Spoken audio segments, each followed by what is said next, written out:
The warning from above. The stars above Earth had always called to humanity.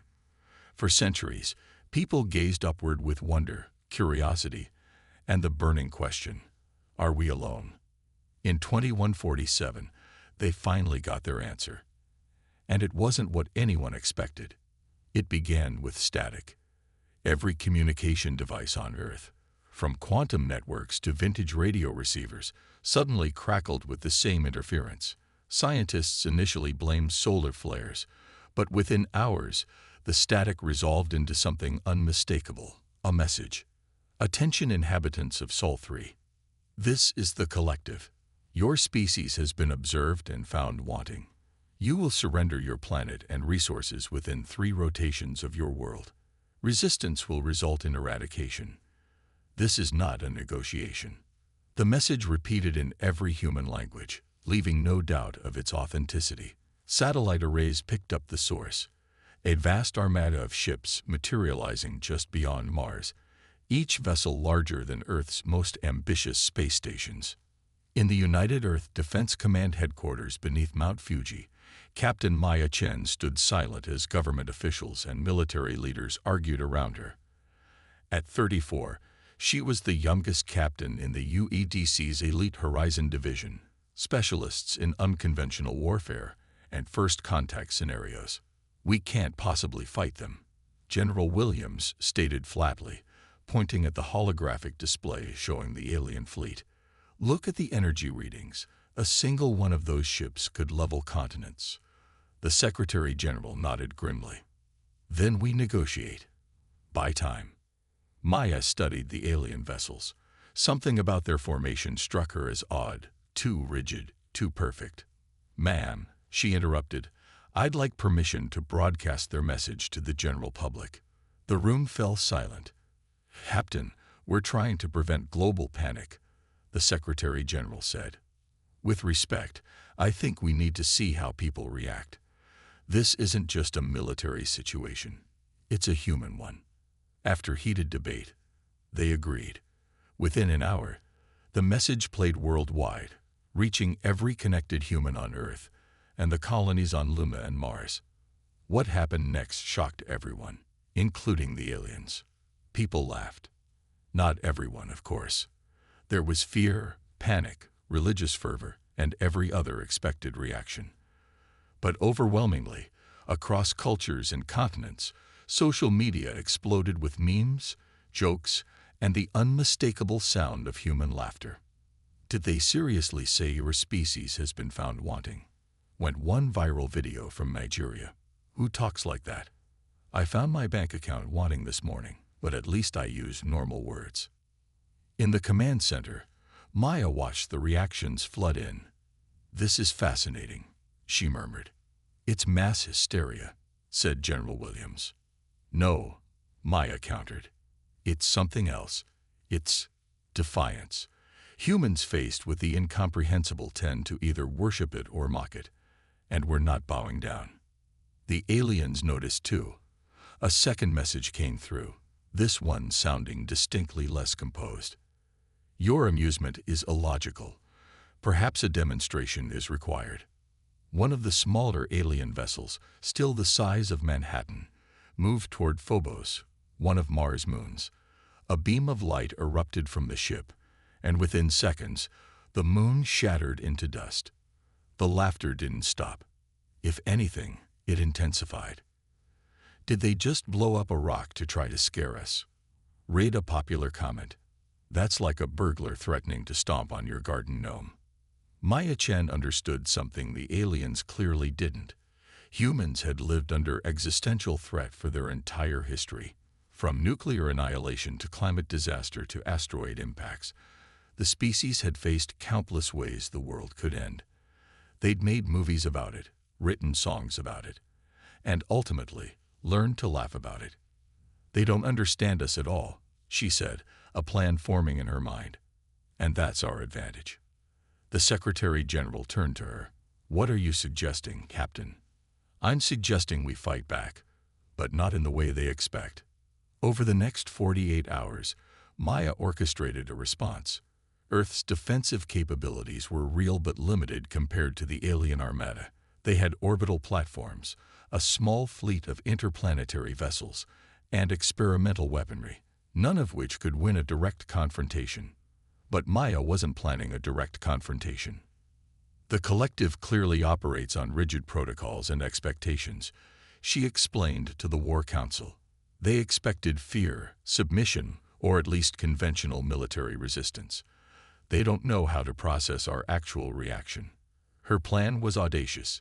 Continue the psychological offensive while preparing a very specific physical one. When the aliens' deadline arrived, humanity's official response was broadcast from every transmitter on Earth.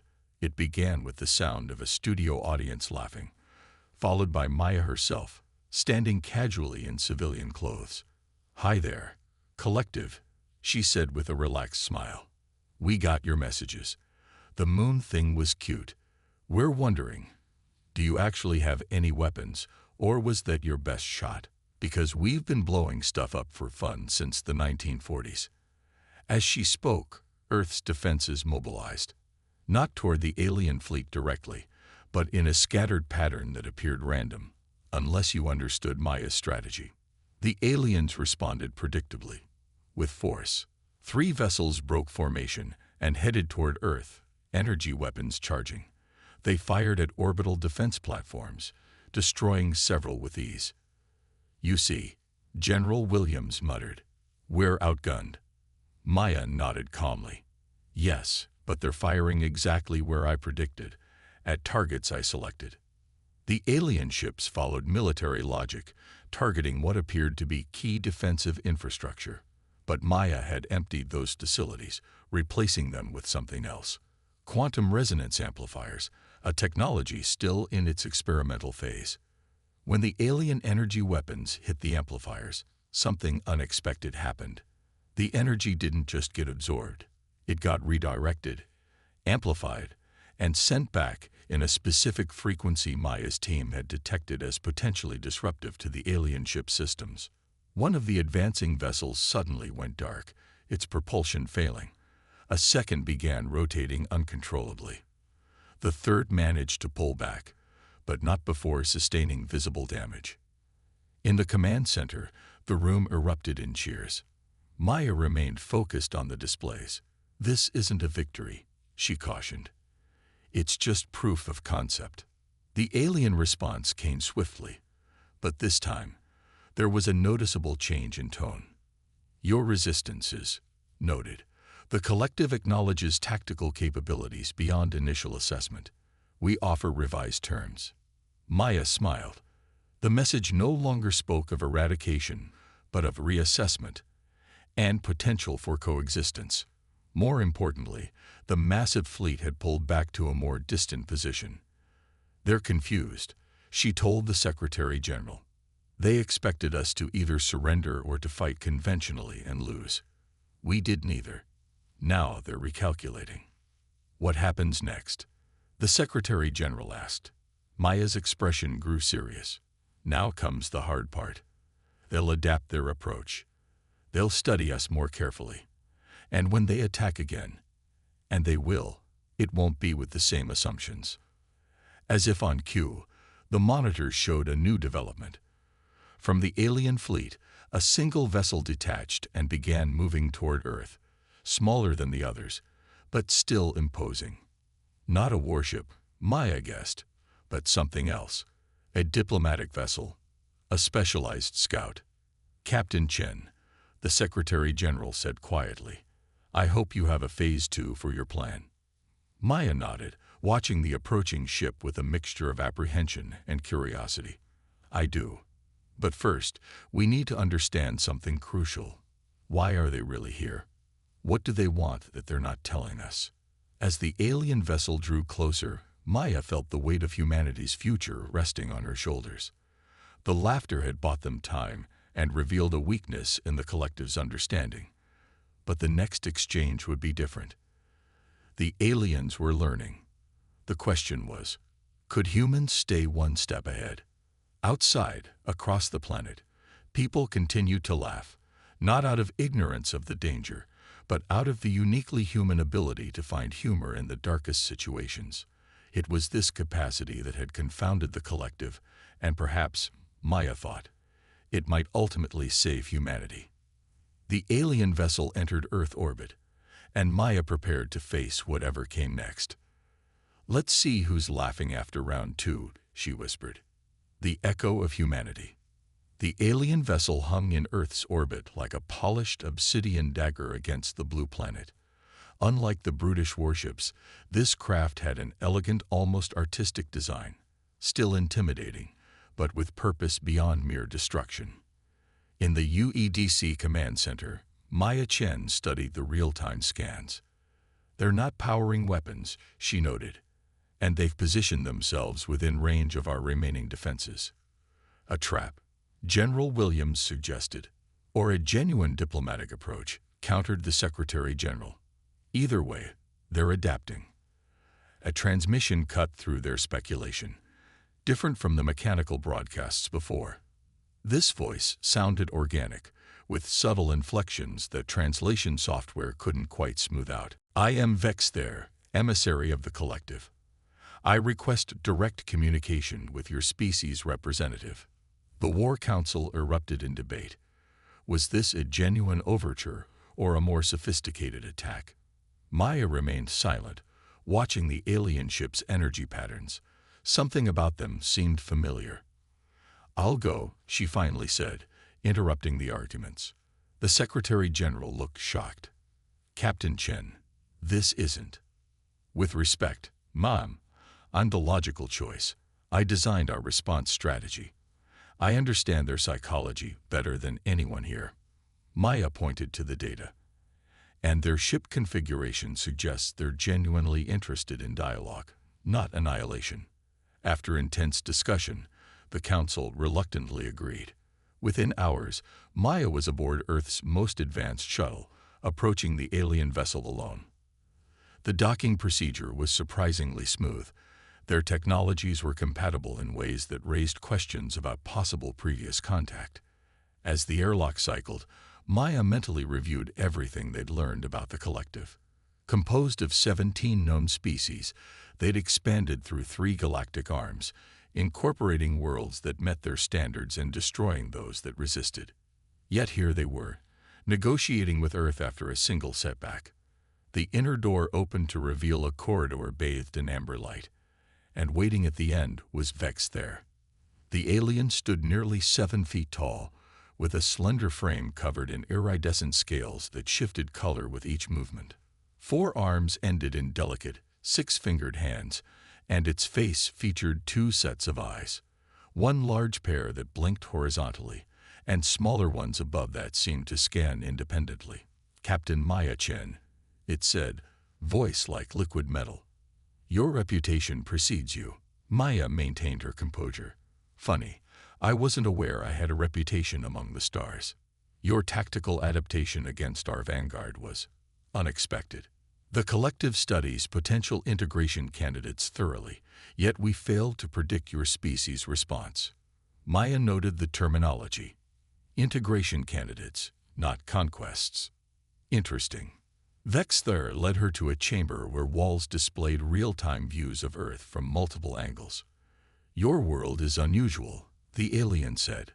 "Most species we encounter either submit immediately or mount predictable resistance. And then you destroy them if they don't fall in line," Maya stated flatly. "A simplification," Vexther countered. "The collective optimizes galactic resources. Species that cannot contribute meaningfully are repurposed. And humanity's contribution would be. That is what I am here to determine." Vexther's upper eyes narrowed. "Your technological development is unremarkable. Your resources are standard. Yet your response pattern defies all known psychological models." Maya smiled. "You mean the laughter." "Precisely. When faced with superior force and certain destruction, your species finds humor. This is not a survival adaptation we have encountered before." Now they were getting somewhere. Maya realized the collective wasn't just confused by humanity's response. They were fascinated by it. "Laughter serves many purposes for us," she explained. It relieves tension, it builds social bonds, and sometimes it's how we process threats too large to comprehend conventionally. But it is illogical, Vex there insisted. It provides no tactical advantage. Doesn't it? Your entire invasion plan was built on expecting us to react with either fear or conventional resistance. When we did neither, your protocols failed. The alien was silent for a moment, its scales shifting to a deeper blue. The collective council is divided on how to proceed with Earth.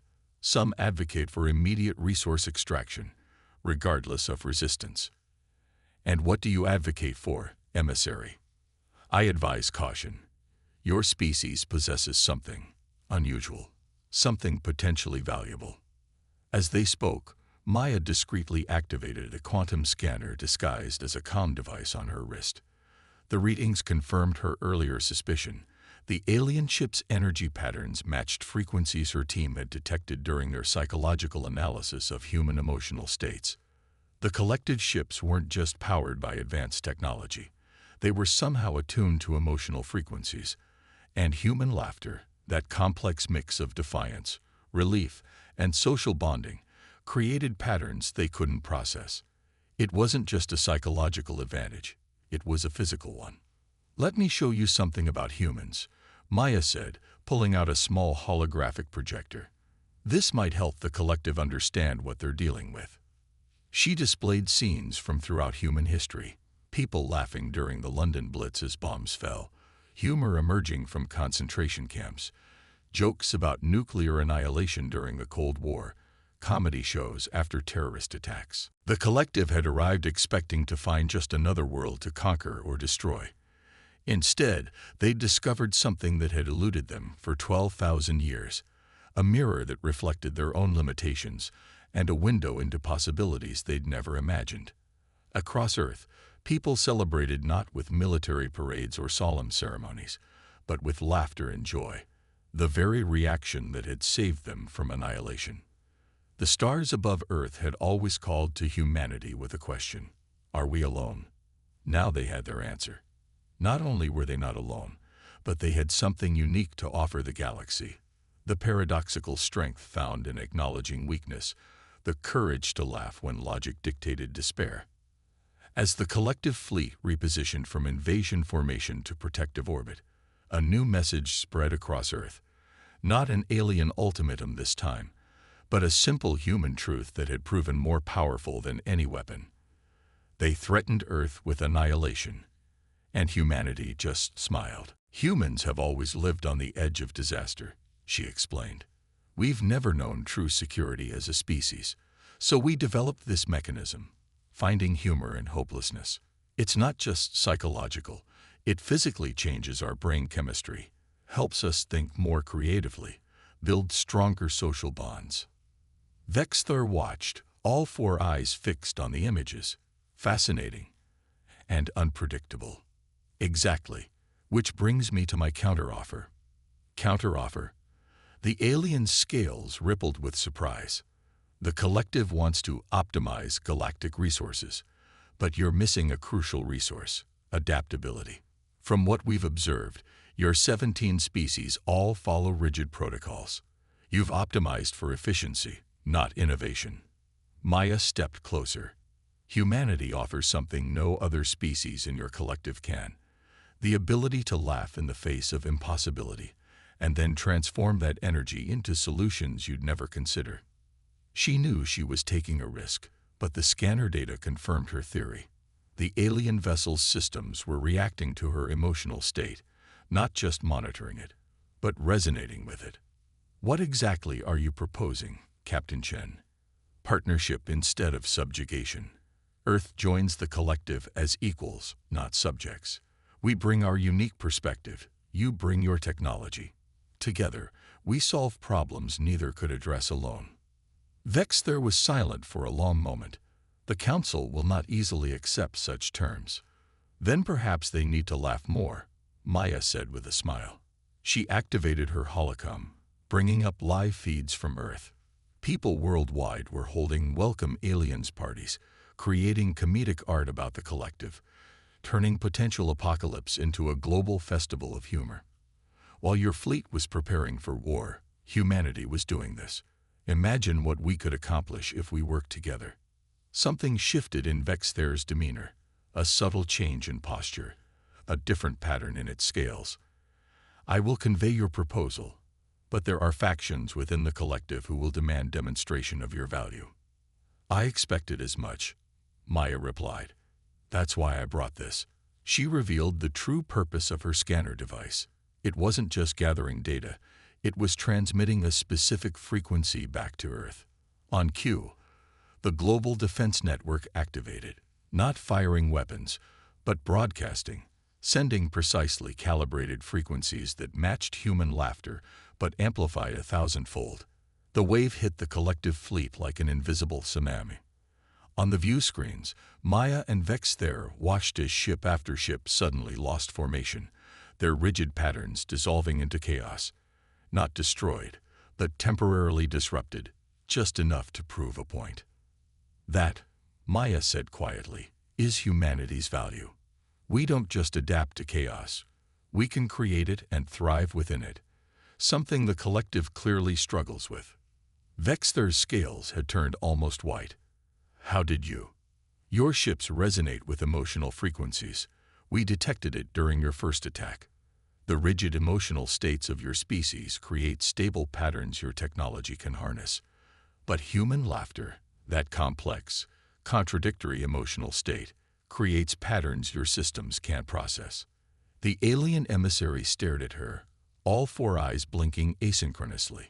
In 17 conquered star systems, no species has ever, in 12,000 years of collective expansion. First time for everything, Maya said with a genuine smile. That's another human specialty. 3 days later, Maya Chen stood before the United Earth Council, Vexther at her side. The treaty they'd negotiated was unprecedented in collective history.